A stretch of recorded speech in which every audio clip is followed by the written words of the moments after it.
not just financially, but they called and they said, hey, we know you're going through treatment. We just wanted to call and pray for you. And it rocked my world. Medishare was a blessing to us because they just made it so easy. Call now. You'll see why so many Christians have made the switch to Medishare. Here's the number, 833-34-BIBLE. That's 833-34-BIBLE. Following program is a paid advertisement and does not necessarily represent the views, opinions, or endorsements of Signal Hill Media Partners, its affiliate stations, or its advertisers. Say what you want. Welcome to We're Just Sayin' with Senator Vickie Sawyer. Join them each week as they provide the latest updates on legislation affecting North Carolina, from breaking down key bills to answering your live call-in questions. Senator Sawyer engage in meaningful conversations on the issues that matter most to our state. No matter your political affiliation, We're Just Sayin' keeps you informed and involved in the efforts to make North Carolina a better place for everyone. Welcome to the conversation.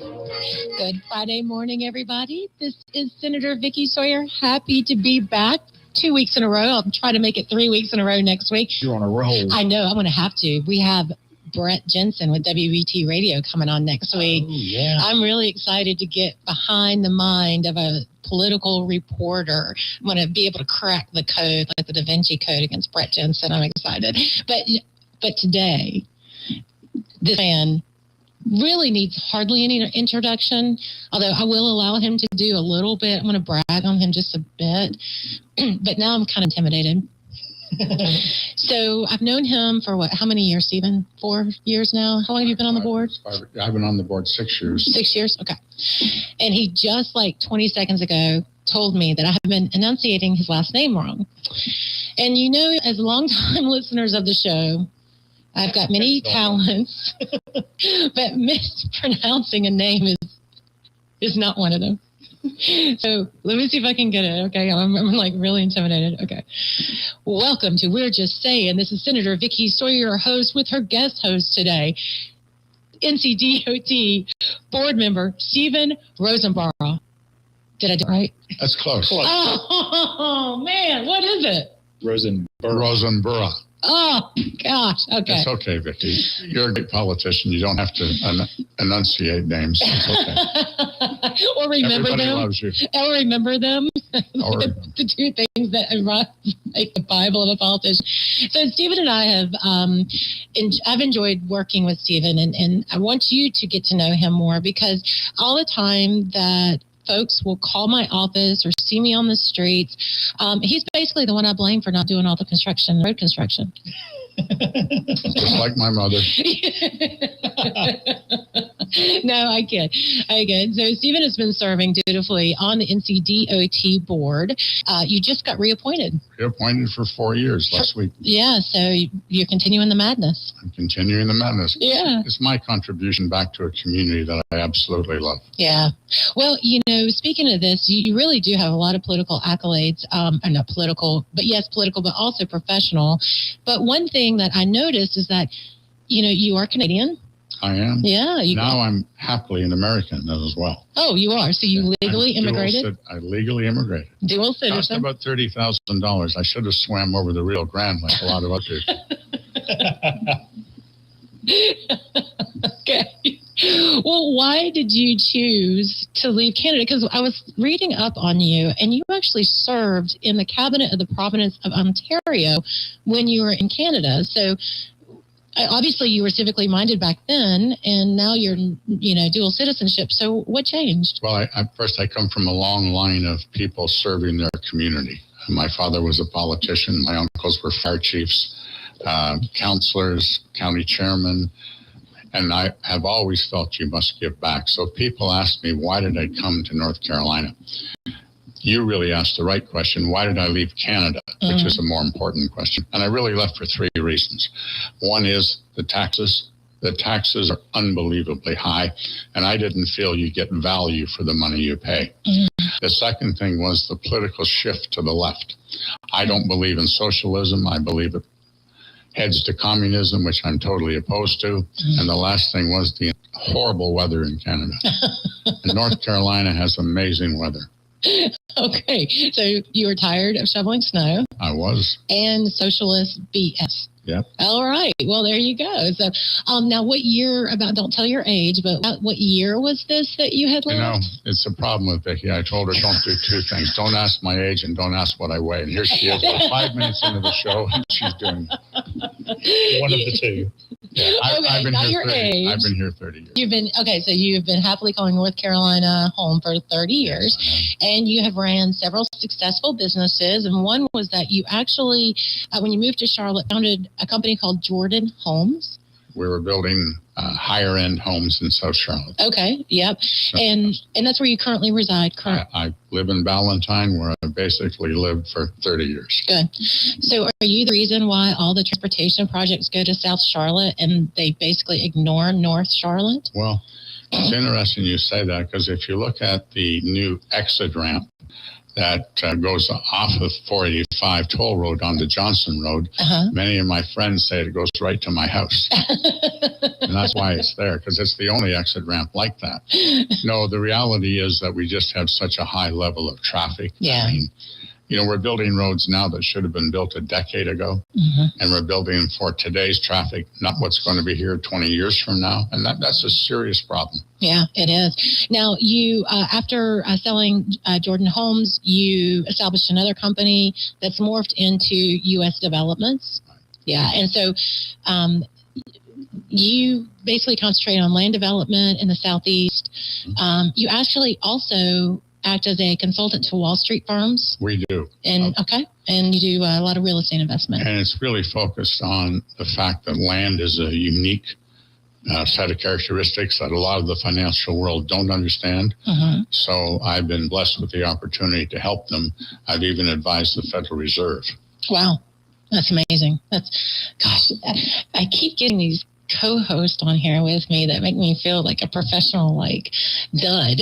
What am I doing with my life, Ron?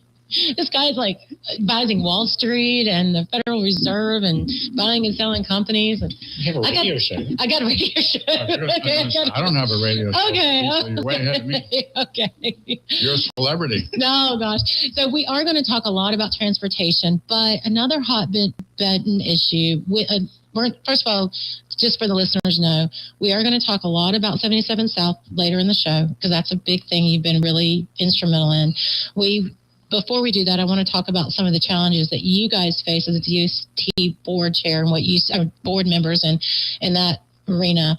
But before that, and right now, there's a lot of before that. I know. I want to talk about development, because you dirty dog developers. That's what I keep hearing. Those dirty, greedy developers are just putting up all these apartments everywhere, and traffic can't control. And, really true. I kid tongue in cheek, because it is this thing. But I do want to kind of, from your point of view, kind of go through some of these things that true developers face, because, oftentimes what I've noticed in my political life is that developers really don't want to be at the forefront of these conversations, because they don't want political backlash, because they basically are held hostage at the whim of most of these governing boards. And so if you got sideways with one of them, you could have this gazillions of dollars wrapped up in a project, and because you said one thing wrong one way, then even though you follow all the rules to get there, and spend hundreds of thousands of dollars, if in the final approval meeting somebody looks sideways at you and you don't smile, you can lose the vote. That's right. That's exactly right. And so I kind of wanted to give you and walk through some of these things as from the development community standpoint, that maybe some of those of us who fuss and fight about you dirty dogs all the time. And I kid, I'm kidding when I say that, but she's not smiling, folks, just so you can see that. No, just from your perspective, some of the challenges that it faced, and because I think it will give our listening audience a better understanding of, one thing that I hear, I want you to push back on. I hear all the time, well, they're just approving developments left and right. If they would stop just building these apartments, then we wouldn't have this traffic problem. And they just continually and are just development happy, and they're in developers' pockets and all this other stuff. So stop approving developments. And for you would say? Well, first, I think it's important to look at why do we build? Well, we build because people need homes. We build because there's 136 people a day moving into this region. You think about that, every 3 days you need a new apartment building. There's a lot of these people are moving here. They're not yet ready to buy a home. They're not sure if their job will last. They stay here. So having an apartment makes sense. But of course, we don't just do apartments, we do single family homes, but we build communities. And it's a different way of looking at it. But we're here, why am I not in the middle of North Dakota? Well, because people don't need as many homes. So we're serving a public need. And I think it's very unfair that we get bashed when we're creating communities that families live in. I think it's fair. I think it's a fair pushback too. And you're right. You're meeting a need, not unlike any other business that you have a supply and demand. And let's talk about that. I mean, you hit on the fact that you have so many people moving in, and only about 21% of the state's residential land actually allows for multifamily housing. So a lot of what you guys have to do is break down these regulatory barriers, or not break them down, but work within them. Talk to me about how difficult it is actually to go from the beginning to the end, the alpha and omega of a development project locally.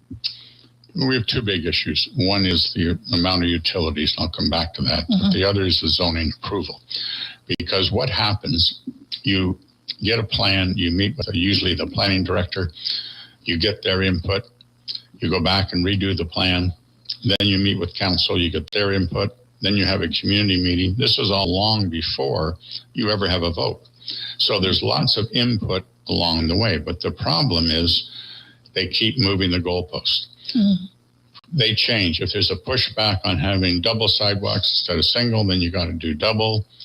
And that really takes a lot of time. But most importantly, adds cost. And I think my pushback on politicians, they keep hitting on interest rates. It's really not interest rates. It's the approval process. It takes so long with so many changes. When you have to redo a set of plans 5 times, I mean, we've had to redo plans because city engineers resigned and the new guy didn't like the first set. Then the second guy gets sick, so they hire a consultant. 3 different sets of plans. This is hundreds of thousands of dollars. And that's what pushes up the price. Interesting. The other problem is utilities. We're short of utilities in growth areas. Well, that's got to be paid for. We contribute fees to the municipalities. That's how they grow. So not only do we pay building fees, we pay development fees. And that money's used for sewer and water and schools and fire stations. And many times in a project, we actually contribute directly. I built soccer fields. I bought more fire trucks than I even want to remember because this is what the community needed. And we're always willing to work with the community. But when the goalpost changes, that costs money. When we're asked to do infrastructure that isn't required, I mean, one of the worst culprits is Department of Transportation. They'll want you to put in a stoplight 2 miles from your site. Because they need the stoplight. They just don't have the money. So all of these issues push up the price of development and give us a bad name. Agreed. I've heard from others that, it could be years before you actually get your project approved, much less than start turning dirt, right? And then once you get it approved, and if you don't start turning dirt immediately, some municipalities will come back and try to make you redesign the whole entire project again. Redesign it. Yeah, just because of something new, like you said. A new idea. And I won't name the municipality because I like them, but we just finished a project, finished getting approvals and building permit. The rezoning and building permit took 5 years. No way. 5 years, and it's in the Charlotte region. And you don't think that doesn't push up costs? Yeah. Dramatically. Yeah. Wow, that is amazing. Yeah, I've heard the woes because I know a lot of folks in developer class will come to Raleigh and express concern about these things. You might think that we need to do more to help in that area, correct? Well, I do. What I think we need to do, I don't think it's reasonable that a municipality gets the right to review the plan 5 and 6 times. We need to produce a plan. The municipality needs to tell us how they want it improved. We need to resubmit it. They need to verify that we did it. But just as you said a few minutes ago, they can't keep changing the rules. They can't keep adding things because it takes time, has to be redrawn over and over again. Yeah.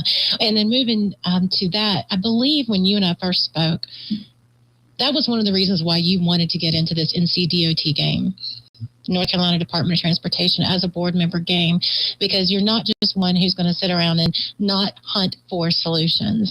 And you've seen a lot of these things that are political pressures against local governing bodies. It's not because people are opposed to having new neighbors. They're just opposed to having new neighbors on the roadways. Mm-hmm. Roadways and schools. Those Yeah. are the biggest. Yeah, those are the two. And it's basically this thing. And then when you started to, as a DOT board member, really look into some of the pressures that is facing our transportation system, I remember your aha moment. So let me tell you my favorite. First, Stephen Rosenborough. Got it. I got it. Aha moment. I thought the aha was when you pronounced my name properly. Yes, I got it. My aha moment. So I, too, was new to transportation, trying to soak in everything I could. And I was listening to the DOT board meeting, and here comes this new guy, Stephen Rosenborough. And they were discussing the interest. So the 10-year plan, the state transportation improvement plan, they put these projects in the hopper, and then every 2 years they review. But every year the cost escalates, right? It costs more to build a road tomorrow than it does today. And so they were discussing at the time that they were adjusting the projects for inflation in the step at 1%. That's correct. And so what it meant, like if you take out into 10,000 foot view, what that means is that politically, if you underestimate the cost of inflation, you can promise everybody a road or more people roads. And really, you're being disingenuous because you know that even though you're putting it in that 10-year plan, because you're not properly adjusting for inflation, you basically are just giving them a pig and a poke, as the Southerners say, or it's a bait and switch. And I listened to you, and you spoke out that meeting. Maybe it wasn't your first meeting, but it was close to the beginning. And I was like, oh, this dude's right. Like, this dude is right. Tell me about that. That was your first, I think, aha moment, and one of my favorites. It was. For me, I've been in this business all my career, and inflation is a serious issue with construction and development. Mm-hmm. And we were running at that point probably inflation 10 or 11%, particularly in construction. Mm-hmm. And when I saw this 1% figure, I was like, what? There's no way that this could be correct. But I have to always understand the whys. Why do people want to do this? Mm-hmm. But as you just so articulately stated, they want to show there's more money for projects. Mm-hmm. But my problem is they'll never get built. Mm-hmm. And one of the things I've really focused on the board in my role, because I have an unusual role, there's 4 of us who have a statewide authority rather than just one division, because we were appointed by the legislature, but is telling the municipalities the truth. Right. About what's going to happen. Because otherwise they make commitments, they do designs, and they plan for something that's not going to happen. Mm-hmm.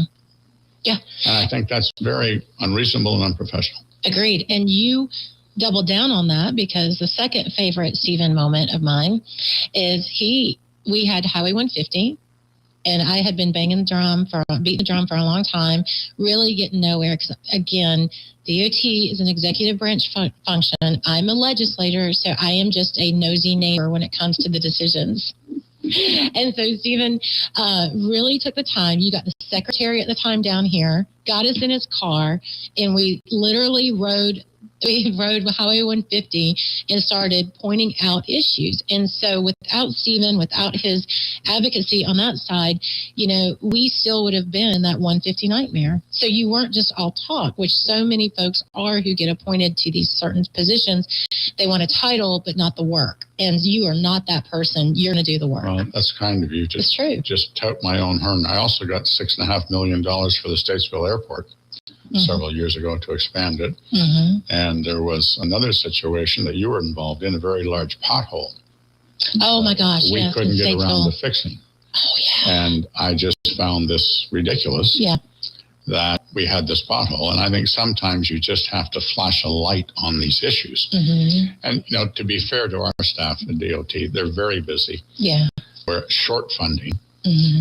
And they don't always see what's going on every project all the time. And you have to refocus their attention. I want to go back to that. It wasn't just a pothole. It was a sinkhole. And it was a fight that happens often between jurisdictions. It was the city of Statesville. They said it was DOT problem. DOT said it was the city of Statesville problem. Neither one was wrong, but neither one was completely right. And unfortunately, it was a sinkhole that was in the historically black business district of downtown Statesville. I don't know if you remember it, but for over a year or not or half, they just had orange barrels up there, and it was just Center Street. Yeah, it was just horrible. I'm like, come on, guys. I don't care whose jurisdiction this is or what precedent is setting.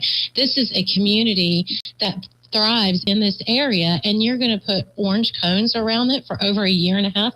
And Stephen was amazing, brought the problem to him, and you worked with Mayor Costicute, and finally we got both agencies to work together and to fix that problem for that community, and it was awesome. Thank you for that. Well, but I think that's what I see my role as, is trying to interface between the community and the board, just to let both sides see what the issues are and where they need help.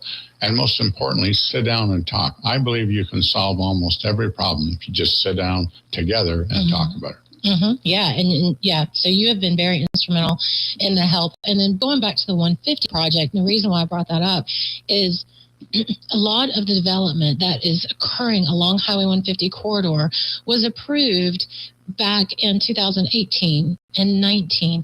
And that approval was based on the fact that DOT had promised that 150 widening was going to be occurring in 2019. It was right-of-way acquisition in 18. They had community meetings. They were gearing up. Everything was in motion. And the next thing you know, the whole darn thing blows up because what? Lack of funding. They ran out of money. Yep. They overspent. They overspent. And that was before your time. Before my overspent and overpromised. And you're talking about one example of overpromising. Yeah, one of probably hundreds across the state. Yeah. And so we have now, what you're seeing is, although 150 is going, and I do want to give a really big shout out to the to the folks who are working on that project. I've not heard hardly any community pushback, blowback. They've done a really good job working at night. Thank you to the board and your leadership for that. It's been as smooth as a highway construction project could be. So thank you so much for all of that. But the projects and the developments that you're seeing occur along that corridor were approved 5 years ago on the fact that 150 would have been widened. So you have this perfect storm of,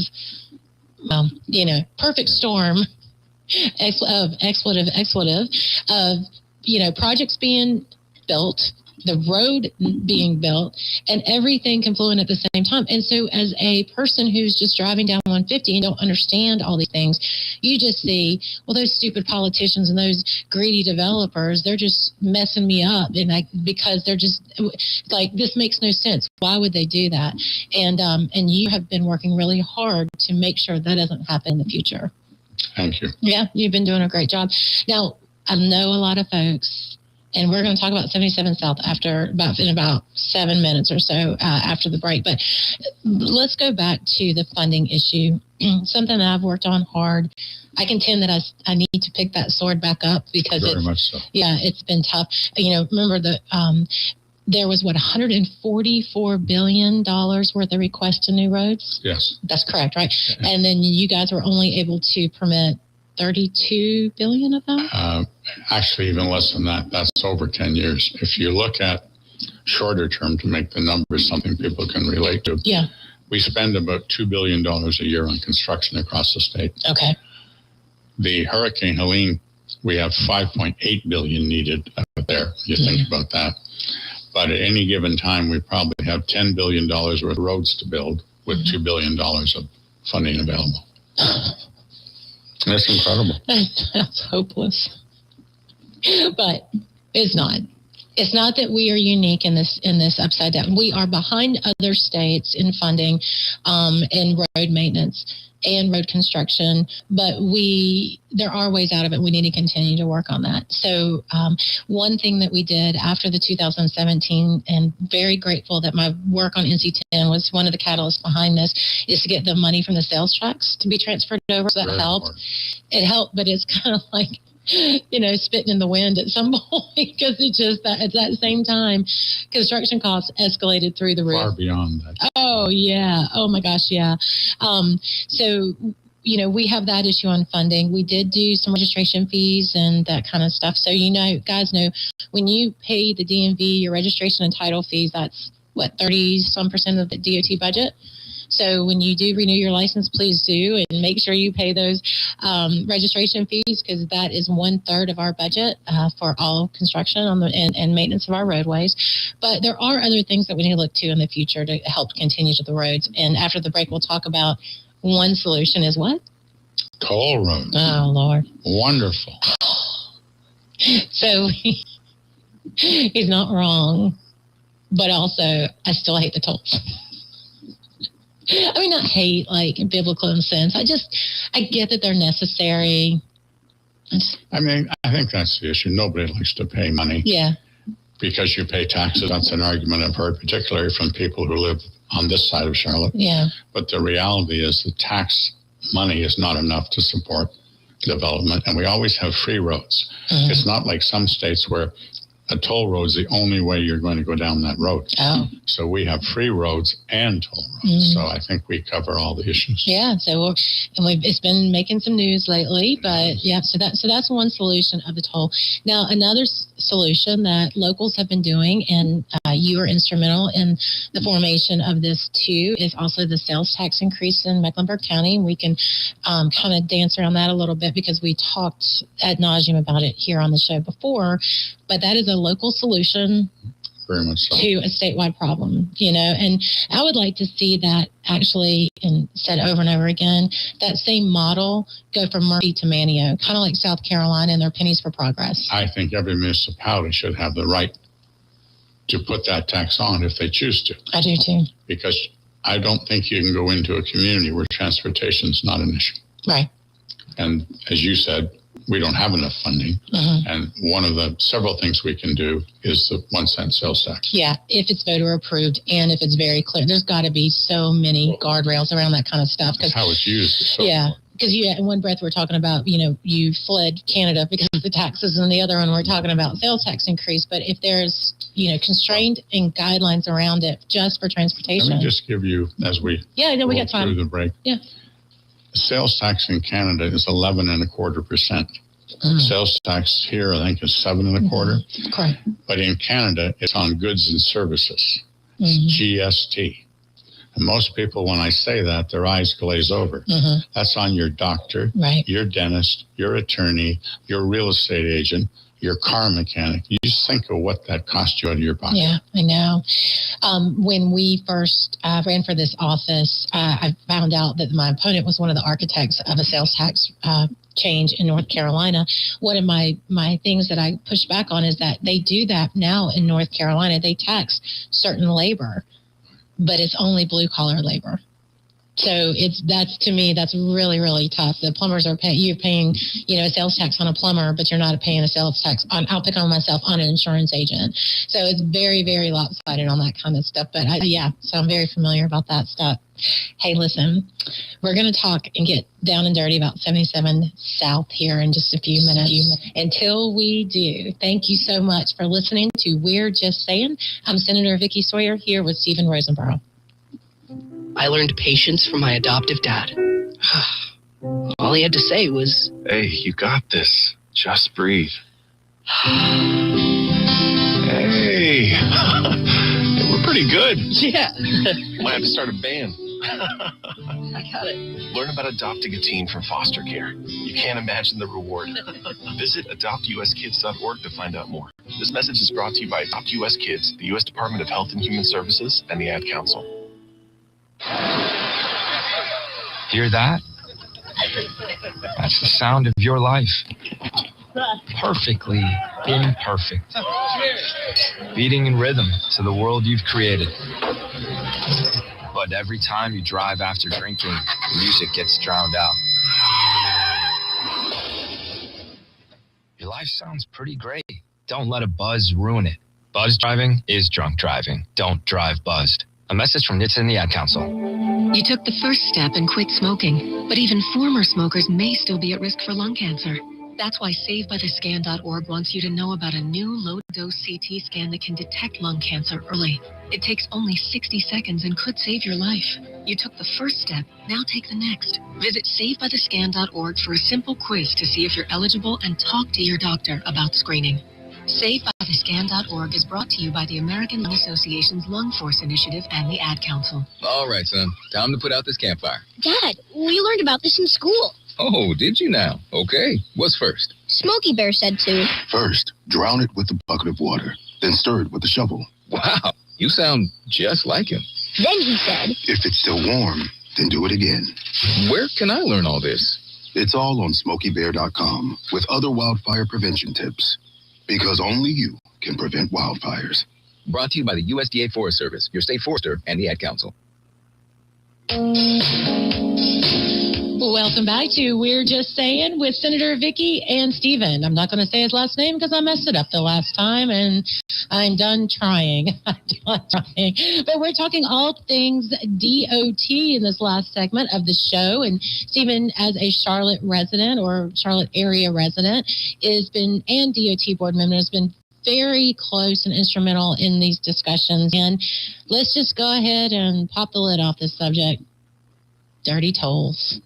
Those tolls, 77 South. And I kid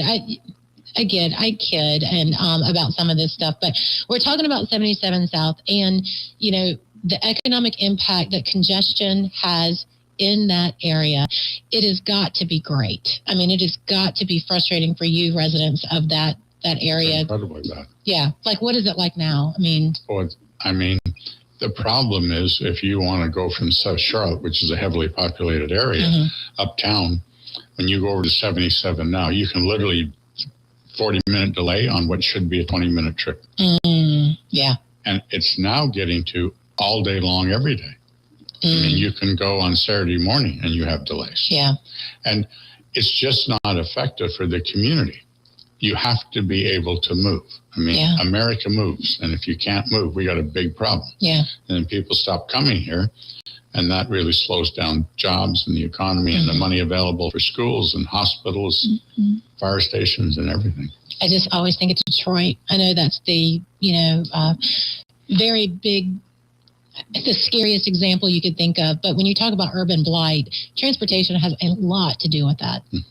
And you're talking, that is an area that is, has great possibilities for redevelopment, some community investment. We'll talk that in just a little bit, but that is a badly needed project. Without question. Every lever you want to touch needs it. That has been discussed for how long? Well, that plan, 20 years it's been on the table, which is unbelievable. And if we started today, which we won't, you'll be at least 7 years to build it. That's depressing. And you have 135 people a day moving into the region. When is George tired? I want the Jetsons. I want a flying vehicle. I do. But now, so 20 years, and during that 20 years, as the community and DOT has been talking about it, the Charlotte City, or at least the CRTPO, they voted in support of this project at least 8 times, I think. 8 times. City councils voted in favor of it at least 4 times. Yeah. And so recently, when they just kind of slingshot and reversed their vote, that was a terrible shock to the system. Well, unfortunately, it wasn't based on logic. It was based on political motivation. And we really shouldn't run our infrastructure on political motivation. We need what's best for the community. Yeah, that's fair. Talk about, are there any other options to tolls for that project? There's no viable options. People have suggested, believe it or not, load cars on a train and move the train. I'm not exaggerating. If you want some entertainment, you should attend some of these public meetings we hold. But tolls are the only thing. And I think it's so important, and I think people miss this. There's always free lanes. We're not trying to toll every lane. And when you toll, you take people off the free lane, so you make it easier for people who are commuting who don't want to pay the toll. So can help in reduction of congestion, unless you're along 77 North and you have to pay $1 gazillion to go 2 miles. Well, I think that in retrospect, you have to remember that this was 77 North was the first toll project we did. We've learned a lot. Yeah. We've got a toll road now on the south side of Charlotte, 45. The rates don't seem to be as high, and people aren't complaining about the cost. Mm-hmm. But I've been surprised that people aren't using it the way I thought they would. I mean, I live in this area, and I can't wait to get on the toll road because to me, when I want to get home after working 12 hours, time is very important. Yeah. Or if I'm a tradesman and I'm going to another job, a locksmith, a plumber, electrician, I want to get there. Mm-hmm. So the fact I pay another $2 or $3 for a toll to me is not significant. Right. I think, unfortunately, it's become more of a political issue than a practical one. Correct. And I point well taken. I know that in 77 South, you guys, as part of the RFP, it has to have a cap on tolls, correct? Correct. That's different than North. Well, it's totally different because North is a third party, right? Okay. DOT runs, it's really run by the state. Mm-hmm. So it's a different structure. Different structure, right. Totally. Yeah, well, this is not for here and now, but I'm going to continue to advocate for the state to take over the 77 North project and possibly re-engineer that whole thing, because our community is absolutely feeling the predatory tolls, and it is quite frankly oppressive to use those toll lanes. And I know that... And we have free lanes. You don't have to use the toll. Yeah, fair. But if you're a tradesman, or if you're a businessman who wants to... You can afford to use a toll. Yeah, if you're a tradesman or a guy like you can afford, a dirty developer who can afford to use a toll, then you don't matter. There's Lexus lanes. No, but going back to 77 South, so where are we? I think we all kind of seen where we're at now. It's holding our breath to see if the city of Charlotte will vote to rescind the rescission. Correct. Right? I want to just stop a second. I want to compliment you on a piece of legislation that you really have changed the entire dynamic. When you put forward, and it was adopted, a piece of legislation that requires cities who have previously approved to turn around and say no now. And as you know, we have about $65 million invested of state money in this project. Mm-hmm. And if the city wants to stop it, I mean, legally they can do that. Mm-hmm. It's totally wrong, but they need to pay us back the $65 million. Yeah. And your legislation really made them stop and think about, do we want to do this? So I think you brought reality to the situation. I really want to compliment you for that. Well, thank you. I think I was just the tip of the spear. There's a lot of folks in working behind that. But I will say that it's not made me very popular with one county commissioner in Mecklenburg County. I heard blasting me again. Well, at least they didn't do caricatures of you and put them all over the press like they did with me when I said, okay, you got to pay back this money. And we also said this $700 million is going to move to another city. I mean, I'm sure Raleigh would take it in a heartbeat. Oh, you don't even know. I'm sure you guys, as board members, you guys got lambasted too with the request from Buncombe County and Raleigh and Wilmington and these Johnston County and these high growth areas. I mean, the call for me was, hey, if they don't want it, we do. Exactly. I mean, bring it on. Yep.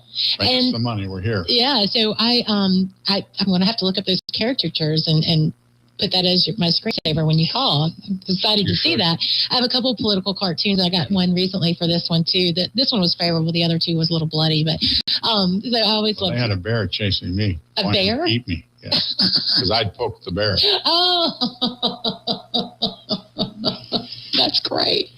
Well, we'll see. I think they are coming off of their summer recess, the city of Charlotte, so maybe has had time. They've got new leadership, which I think the mayor is. I had a virtual meeting with him. He was great. Yeah, it seemed like he was great. I see him again Tuesday. He's really focused. He's extremely intelligent, and he looks for solutions. I agree. I hold the mayor of Charlotte in high regard. Yes, correct. And I am very grateful for his leadership and ability to actually drill down and get solutions on this. He's not just someone who's just kind of, this is, just going to slingshot back and forth. So I appreciate that. So they're going to have their board meeting coming up. I'm assuming this will be agenda item. I hope it will be an agenda item. The CRTPO, which is the Regional Transportation Board, votes September 23rd. Okay. But I really want to encourage the listening public to get involved.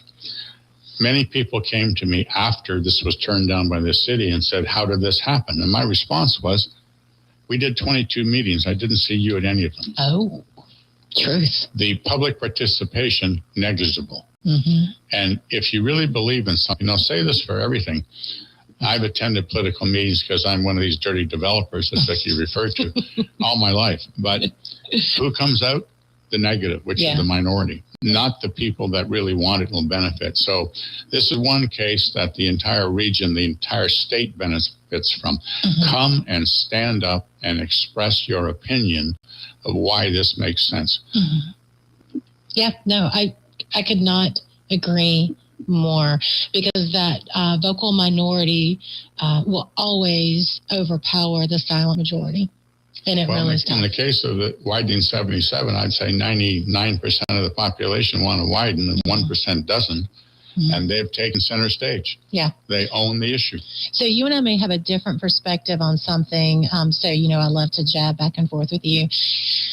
Apparently, we just got $300 million laying around to invest in a community that possibly the city of Charlotte already put $250 million of COVID money in that I haven't seen any measurable outcomes in. So you have a little different perspective on this contract sweetener, and love to hear it.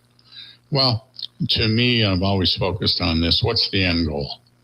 You got to get to the end goal. In the case of 77, we have to widen 77.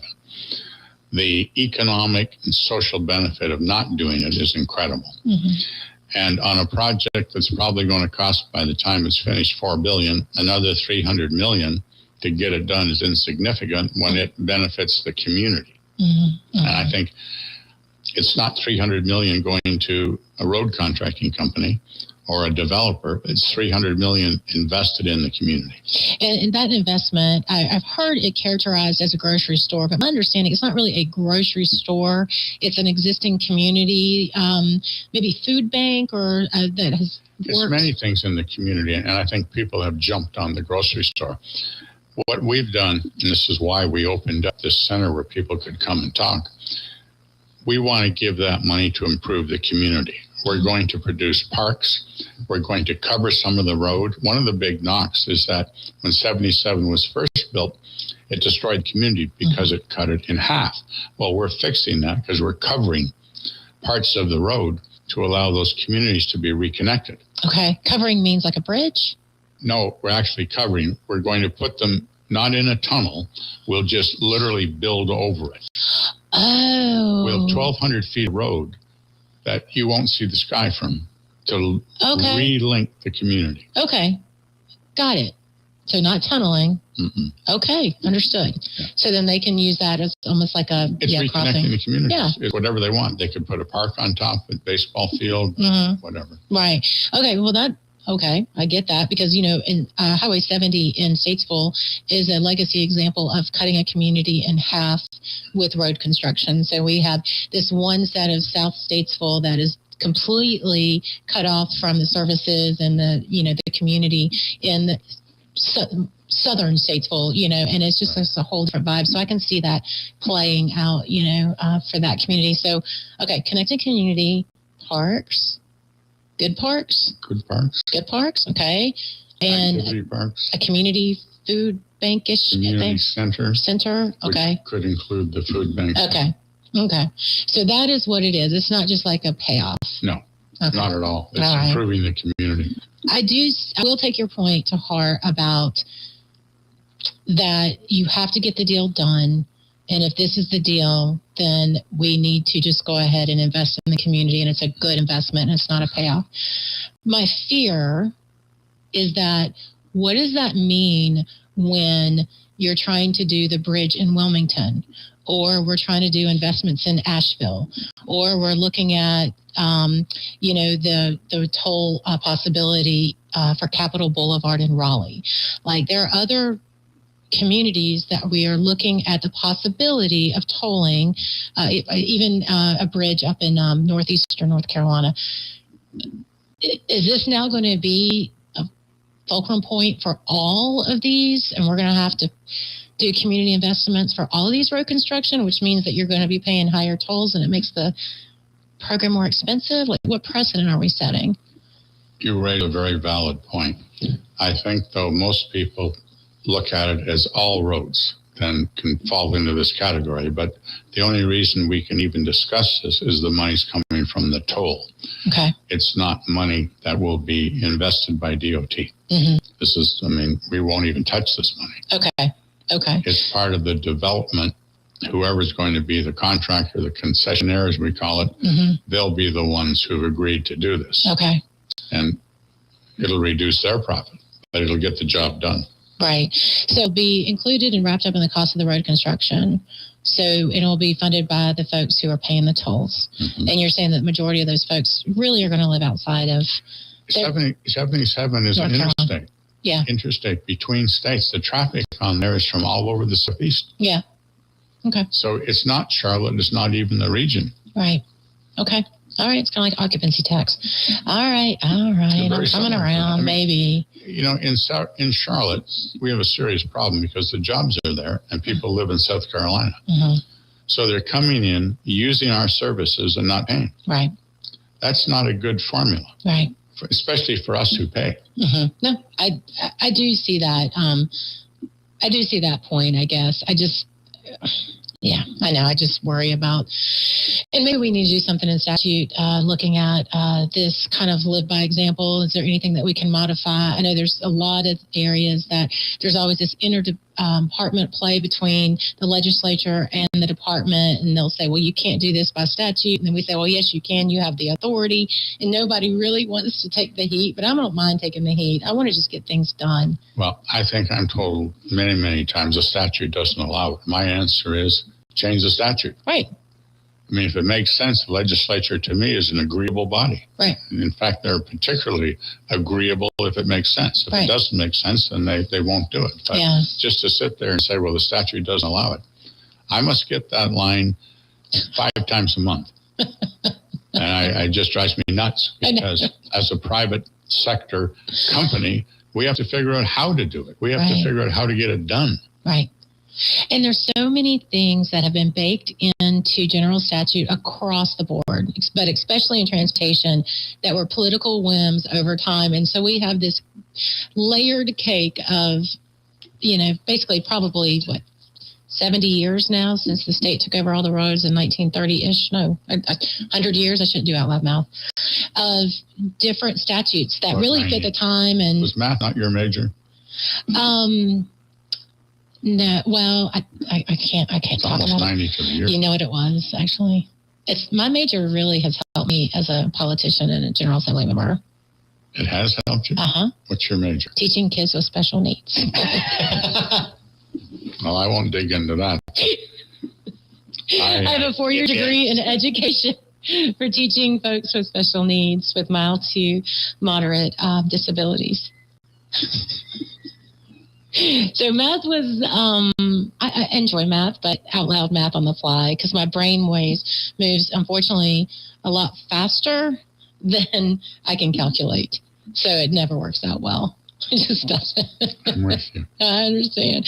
But so as we move forward, and we're hoping that maybe the city of Charlotte, so CRTPO, or the Regional Planning Organization, which is the one who really works in concert with the DOT board. So you guys basically, when these new roads, when you're yelling at me because you feel like I'm intentionally keeping you stuck in Mooresville traffic because I got some kind of sadistic joy out of that.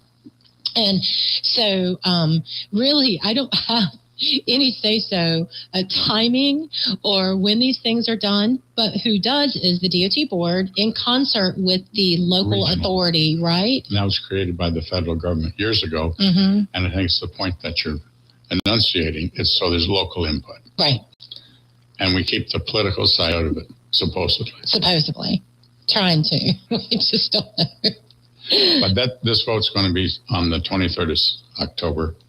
But again, I just encourage people to get involved with their elected officials, go to these public meetings. Yeah. Yeah, well, we definitely have had some community engagement in the town of Mooresville. That's for another show. So as we move forward, we got the last 10 minutes of the show, and we move forward. And what are the biggest challenges for DOT? And let's just say we had no, I guess, if we had, what would you like to see changed? I would like to see with no regulatory barriers, because the thing that bugs me the most is the same thing with you. Well, the general statute won't let us, or this won't do, or this. I don't want to hear about that. What do you see are the biggest challenges? And if you had no obstacles, how would you kind of fix them in a Pollyannish kind of point of way? Well, I think funding, we talked about that. I think you have to have toll roads. You have to have the ability to borrow more. I'm a big believer. If your costs are escalating higher and faster than the rate of the interest on your debt, then you need to go ahead and borrow, because you're saving money overall. Interesting. I think that people have to realize transportation is a key to living, is a key to the living standard. And you need to be able to get back and forth. And one of the big issues with 77 is pollution. The cars sit there and pollute. So I think money is number one. The second thing is we need to work better with our partners. The municipalities, more open communication. The people who do power, the power companies, all the utilities, we need to work in concert. There needs to be almost a master plan for the state. The one thing, and there's not much I like in Canada, but one thing that they've done, if they're going to build an interstate, they plan it 20 years in advance, and they tell everybody, this is where it's going. These are the intersections. This is where the utilities, and this is the zoning. So you don't get into these fights when people don't want something in their backyard. It's already done. When you move there, you know this was on the plan. And I think that expedites the process of transportation dramatically. Yeah, that project delivery is a huge issue. And for me, something that, unfortunately, politically, I haven't had the ability to maneuver past this issue, but utility placement and movement is a big issue. Huge issue. We do it the weirdest way possible. The most complex, convoluted, terrible, cumbersome, cost prohibitive. We don't do it together. No. That's the problem. And if one guy doesn't show, then the rest thing goes, and then it's all up. And I mean, and you know, you hear it all the time, because you have to get on and mitigate these situations and friction between the utility and the contractor. But it can cost 18 months delay in a project, in just a secondary road, or even an interchange. Well, and the problem is we also pay delay fees to the contractor. On Highway 16, we had a delay from a utility, cost us $14 million. Oh, God, that makes me sick. And that money needs to be going into roads. Yeah. Not paying delays. I can show you another one that was, I can't even say this, $40 million delay. That should have never happened. Hey, when I'm over here fighting political battles to get tolling on the ferries and fighting for you guys to get money and taking hits. You've been great at that. And yeah, well, thank you. But then I see that, it just makes me sick. That's one of the reasons why I stopped fighting so much for more money in transportation, is because I wanted you guys to clean up those kind of things. And I think that utility movement definitely has to be cleaned up. And it was our last board meeting. In fact, this week we were dealing with working together. What's the formula to work with the utilities? Yeah. We're going to put more emphasis on that. Yeah, well, I'd argue that forget working with them. You just tell them you're going to do it. That's what Florida and Georgia do it now. What we have to do. Yeah, I mean, it's just time. Unless they're federally regulated like Duke Energy, I don't think you can really do that. And I do understand Duke tries to be a good corporate citizen with you guys. I'm not thinking it's them. And that's not a political cover at all. I truly believe that in my heart. What I hear from the engineers is it's those small telecoms. There's guys who had stuff in the, I'm not going to name names, but there's small telecoms, there's small regional utilities. Those kind of guys really are the ones that run afoul of all this stuff. And they don't have the resources to move it. Correct. Even though they've agreed, right. Most of our encroachment agreements, they have to agree to move it by a certain time. Right. There's no penalty. So we just don't. There's no penalty. And then also, you don't really even know what's there. No, we don't. We have a terrible system of how we map utilities and movement. Well, that's why I think the agency should do it. And then you would have one central repository of information. Statewide. Yeah. One of the other things just want to leave you with, to go back to the whole development side. I guess I have to admit there's two good things in Canada. There was a state development board. So if a municipality was unjust, you could take your case to the board. Oh, statewide board. Statewide board. Interesting. You could get the politics out of it. And they would look at, what were the municipal rules? Did you follow the rules? And if you've done that, then they should have approval. Oh my gosh, that is such a great idea because I've given it to your boss. Okay, I don't know why we haven't ran with that because that was such important. A good. If I could get out of this development, he said, she said battle, that would be amazing. Well, I think that's one way to do it. Okay, well, let's put it on the agenda for next year. Let's work on that, and let's try to get these utility movements under control. We're on top of it. Anything else, ma'am, you'd like? No, but okay. Let me think about that one. What power do I have? I was going to say, you said no way too early. I know. Wait a minute. I should have readjusted. No, I do want to say, because I know we have folks from the agency listening, that neither you or I think that they're horrible people that are doing bad things. They're actually really some of our best state employees. And they do work hard, and they are caught in this kind of archaic system with emerging technologies that's surrounding them. And then not only do they have that, they get hit from every side. They do. There's no blue or red in politics and transportation. Really, to me, the only political fight in transportation is asphalt versus concrete. That's the only big political fight. So none of the criticisms that I'm expressing or concerns is a direct reflection on those hardworking men and women who run our roads every day. That is absolutely not true. Unfortunately, the problem usually is it's DOT, but it's actually not DOT if you dig down. But we're easy to blame. We're the big boy on the block with a whipping post. But we're working hard to improve that with communication and things like this show, which I really appreciate. And to all your listeners, I want to tell you, Vickie Sawyer is a wonderful senator. I interface with her all the time. She cares about the community, and she tries to solve problems. Thank you. I'm going to have to clip that and put it on the TikTok. That's absolutely amazing. Put it everywhere. No, I do sometimes lead with my heart on my sleeve for my love of our community and my state, which is a detriment to me sometimes, but it also is my superpower because I feel like that I can hear from folks what's truly going on, and that gives me the motivation to try to get things done. Make a difference, and you have made a difference. You're very kind. Thank you so much. Well, I can't get any better than that out of this DOT board member, Stephen Rosenborough. I'm going to say Rosenborough from here on out. No, Stephen, thank you so much for being on the show. You are welcome back anytime. Vickie, thank you. Thank you. We may have a topic to talk about in the future with transportation, unless you're going to fix them all. No, I'm in. Okay. If you want to do a recurring segment on this show and come up and spend time with me, I would love it. Thank you. Thank you so much. Thank you for listening to We're Just Saying. I'm Senator Vickie Sawyer with Stephen Rosenberg. Have a great weekend. Say what you want. Thank you for tuning in to We're Just Saying with Senator Vickie Sawyer and co-host David Coble. We appreciate your time and input as we discuss the issues shaping North Carolina. Stay informed, stay engaged, and we look forward to having you join us again next week for more updates and insightful conversations. Take care and keep participating in the conversation.